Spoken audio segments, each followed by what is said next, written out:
നമുക്ക് കർത്താവ് നമ്മോട് അറിയിച്ച പ്രകാരമുണ്ടായ സംഗതി കാണാമെന്ന് പറഞ്ഞു.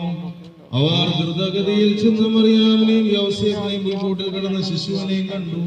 കണ്ടതിനു ശേഷം അവർ ആ ശിശുവിനെ കുറിച്ച് തങ്ങളോട് പറയപ്പെട്ട സംഗതി പ്രസിദ്ധമാക്കി.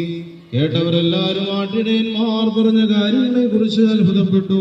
മറിയാമാകട്ടെ ഈ വാർത്തകളെല്ലാം ഹൃദയത്തിൽ സംഗ്രഹിച്ച് നിരൂപിച്ചുകൊണ്ടിരിക്കുകയായിരുന്നു.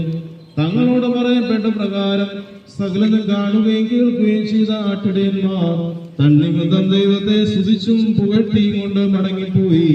മറക്കുമോ നിങ്ങൾക്കെല്ലാവർക്കും സംപ്രീതി ഉണ്ടായിരിക്കട്ടെ.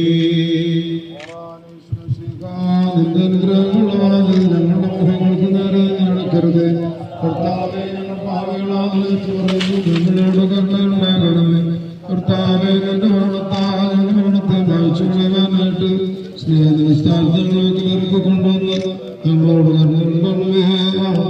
ഈ സമയത്ത് ഓരോരുത്തരായി വന്ന് അച്ഛന്മാരുടെ കയ്യിൽ നിന്ന് കുട്ടിക്കും വാങ്ങിച്ച് ഈ പിച്ചോല കുഴിയിൽ നിക്ഷേപിച്ച ശേഷം രണ്ടുപേരുമായി വടക്ക് ഭാഗത്തിലൂടെ തെക്കേ ഭാഗത്തിലൂടെ പള്ളി ഒരു പ്രാവശ്യം ചുറ്റി തിരിച്ചു വരേണ്ടത്. വേദനതേ വഴി പോകുമ്പോൾ